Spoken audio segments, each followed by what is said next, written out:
नमस्कार, मैं प्रिया अरविंद आप सभी का एमएम न्यूज में स्वागत करती हूं। आइए इसी के साथ बढ़ते हैं आज के बुलेटिन की ओर। वॉल स्ट्रीट जर्नल ने बीजेपी को बताया दुनिया की सबसे महत्वपूर्ण पार्टी, आरएसएस को सबसे ताकतवर सामाजिक संगठन माना। जर्नल में प्रकाशित लेख के अनुसार 2024 के चुनाव में बीजेपी ही सत्ता में आएगी। अमेरिका के मशहूर अखबार वॉल स्ट्रीट जर्नल ने भारतीय जनता पार्टी को दुनिया की सबसे महत्वपूर्ण पार्टी बताया है। इसे लेकर अखबार ने एक लंबा लेख भी लिखा है और इसकी वजह भी समझाई है।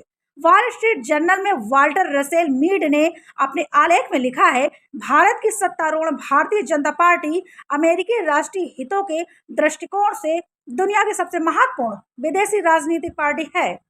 इसे आसानी से समझा भी जा सकता है। 2014 और 2019 में लगातार जीत के बाद बीजेपी 2024 में फिर से शानदार जीत की ओर बढ़ रही है। भारत एक प्रमुख आर्थिक शक्ति के तौर पर उभरने के साथ साथ जापान के साथ अमेरिकी रणनीति के प्रमुख भागीदार के रूप में भी उभर रहा है।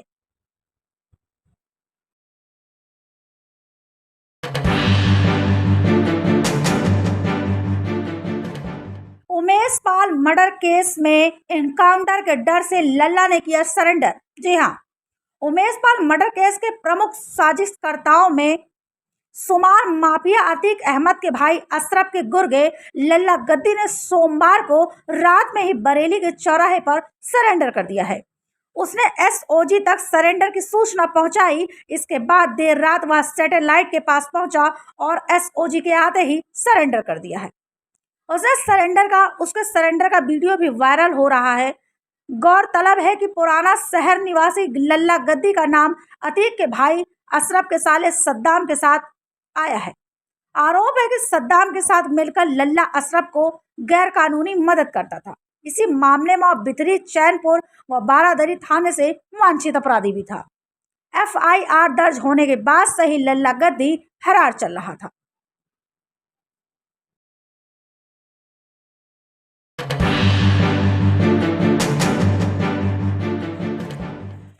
उमेश पाल मर्डर केस मामले में वांछित कार की डिग्गी में छिपा गुड्डू मुस्लिम हुआ गिरफ्तार। आज यह अफवाह पूरे दिन चलती रही। इसका कारण था आगरा जयपुर रोड से पुलिस टीम के द्वारा 4 लोगों को गिरफ्तार किया जाना। चर्चाओं के अनुसार ये सभी अतीक के बेटे असद के करीबी माने जाते हैं और घटना के बाद गुजरात चले गए थे। आपको बता दें कि गुड्डू कार की डिग्गी में छिपा हुआ था। वैसे ना तो आगरा और ना ही प्रयागराज पुलिस ने इस चर्चा या अफवाह की पुष्टि की है। 4 लोगों को उठाए जाने की पुष्टि भी पुलिस ने फिलहाल नहीं की है।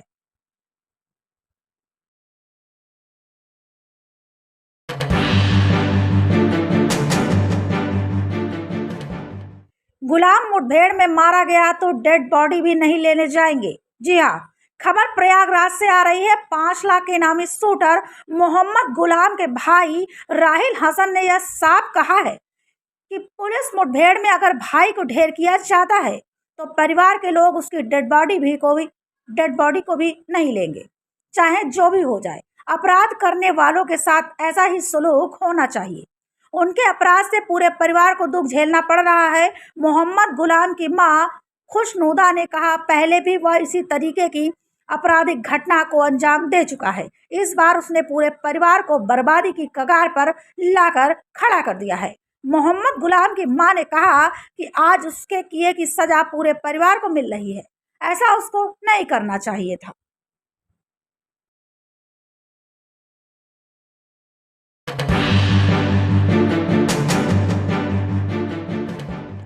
आगरा अलीगढ़ नेशनल हाईवे पर रोडवेज बस की टक्कर में 5 की मौत, वहीं 4 हुए घायल। जी हां, हाथरस में आगरा अलीगढ़ नेशनल हाईवे पर हुए भीषण सड़क हादसे में 5 लोगों की जान चली गई है और 4 लोग गंभीर रूप से घायल भी हो गए हैं। बताया गया है कि एक तेज रफ्तार रोडवेज बस ने ई रिक्शा को टक्कर मारी। घटना कोतवाली चंदपा क्षेत्र के आगरा अलीगढ़ नेशनल हाईवे पर कोटा कपूरा चौराहे के पास की है। हादसे की सूचना पर पहुंची पुलिस ने सभी घायलों को इलाज के लिए जिला अस्पताल भेज दिया है। डॉक्टरों ने गंभीर रूप से घायल लोगों को अलीगढ़ मेडिकल कॉलेज रेफर कर दिया है। ई रिक्शे में करीब 9 लोग सवार थे। तभी सड़क पार करते समय रोडवेज बस ने टक्कर मार दी।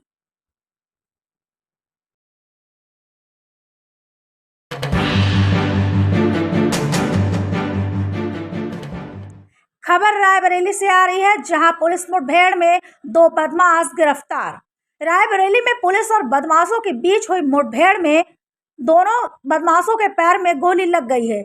पुलिस ने बदमाशों को हिरासत में लेकर जिला अस्पताल में इलाज के लिए भर्ती कराया है। मामला सलोन थाना क्षेत्र का है। यहाँ पिछले दिनों हुई चोरी की वारदात के बाद पुलिस अभियुक्तों की तलाश में जुटी हुई थी। बीती देर रात सलोन पुलिस स्वाट व एसओजी के साथ हनुमानगंज पुलिया के पास चेकिंग कर रही थी। तभी बिना नंबर प्लेट के लोडर पर सवार लोगों को रोका गया। लोडर सवार लोगों ने पुलिस पर फायर कर भागने का प्रयास किया। पुलिस ने आत्मरक्षार्थ फायरिंग की तो दोनों लोडर सवार के दाहिने पैर में गोली लगी और वे गिर गए। पुलिस ने दोनों को सीएचसी सलोन भेजा, जहां डॉक्टरों ने उन्हें जिला अस्पताल के लिए रेफर कर दिया है। पुलिस पूछताछ में दोनों पिछले दिनों हुई चोरी के वांछित शिव पटेल और अनुज पासी के तौर पर सामने आए हैं। पुलिस ने इनके कब्जे से चोरी का सामान समेत अवैध असलहा व बिना नंबर का लोडर बरामद किया है। देखिए, थाना सलोन में एक चोरी की घटना हुई थी, जिसमें मुकदमा अपराध संख्या 148/23 पंजीकृत हुआ था। उसमें विवेचना के दौरान 2 अभियुक्त अनुज पासी और शिव पटेल का नाम प्रकाश में आया। इनको गिरफ्तारी करने के लिए स्वाट सर्विलांस की टीम और थाना की टीम लगी हुई थी। मुखबिर से कल रात सूचना मिली कि इनका लोकेशन हनुमानगंज नहर पुलिया के पास है। इस सूचना पर हमारी समझ टीमें पहुंची और गिरफ्तारी का प्रयास किया गया। गिरफ्तारी के दौरान इन्होंने बचने के लिए पुलिस पर फायरिंग की। पुलिस ने अपने बचाव में फायरिंग की, जिससे इनके पैर में गोली लगी। तत्काल इनको सीएचसी सलोन पहुंचाया गया, वहां से जिला हॉस्पिटल एडमिट कराया गया। इनकी स्थिति सामान्य है, खतरे का कोई डर नहीं है। इनके कब्जे से एक पिकअप बिना नंबर की, 315 बोर का तमंचा, 12 बोर का तमंचा, जिंदा राउंड, खोखा राउंड बरामद हुआ है। 250 मीटर तार बरामद हुए हैं। इनकी गिरफ्तारी कर इस संबंध में आवश्यक विधिक कार्रवाई की जा रही है।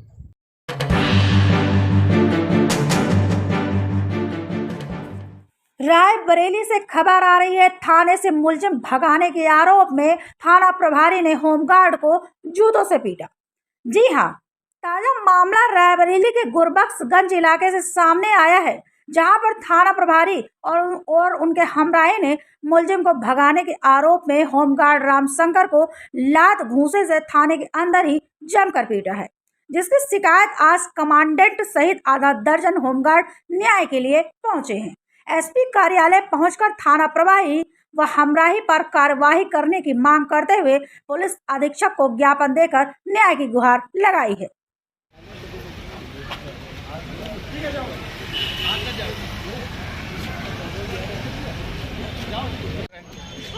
मोहन आ गए। अरे छोड़ दे इसको यार। अबे पीछे था भाई।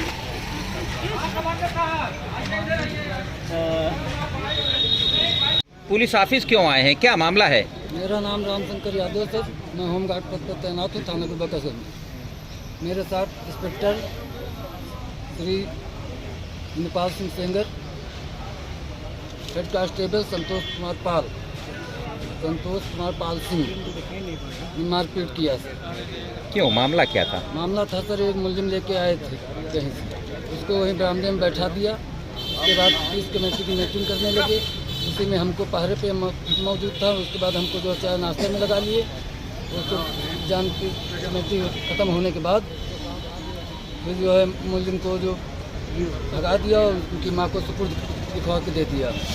तो हमको और लात घोटे से हमको मारा पीटा उन्होंने। मुलजिम किस आरोप में आया था? ये मालूम हमको नहीं सर किस आरोप का है, मुझसे बताया नहीं। कौन लेके आया था? सर इंस्पेक्टर साहब की गाड़ी से उतार के उसको बैठा दिया गया था। आज आप लोग आए अपने साथियों के साथ, आपके कमांडेंट भी आए, तो यहाँ क्या बातचीत हुई? बातचीत होगी, कप्तान साहब से मुलाकात किए, बोले ठीक है हम जांच करवा के उचित कार्रवाई करेंगे।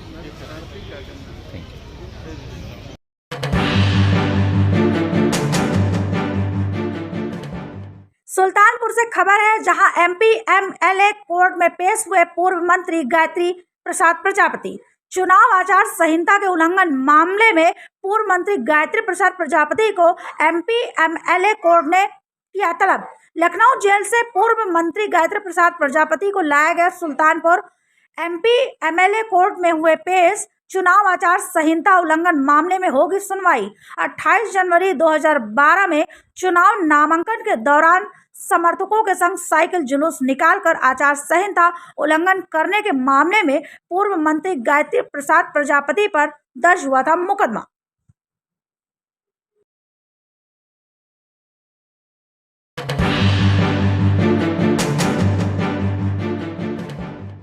खबर सुल्तानपुर से है, जहां सेक्रेटरी को पीटना पड़ा महंगा, मुकदमा हुआ दर्ज। सुल्तानपुर में अपने कारनामों से हमेशा विवादों में रहे कोऑपरेटिव बैंक के चेयरमैन विजय मिश्र और पूर्व जिला पंचायत सदस्य किरण सिंह के खिलाफ मुकदमा दर्ज हुआ है। सेक्रेटरी नितेश सिंह की तहरीर पर अभियोग पंजीकृत हुआ है। सीडीओ अंकुर कौशिक के आदेश पर सीओ सिटी राघवेंद्र चतुर्वेदी ने मामले की जांच कर रिपोर्ट दी थी। मुकदमा दर्ज होने पर एसपी सोमेन वर्मा से मिलने किरण सिंह प्रधानों के प्रतिनिधि मंडल को लेकर पहुंची। एसपी कार्यालय के बगल स्थित कोऑपरेटिव बैंक परिसर में cooperative bank chairman Vijay Mishra व प्रधान प्रतिनिधि किरण सिंह ने सेक्रेटरी की बीते कई दिनों से पिटाई की थी। उक्त मामले पर नगर कोतवाल राम आशीष उपाध्याय बोले, साक्ष्य के आधार पर मुकदमा दर्ज कर विवेचना की जा रही है।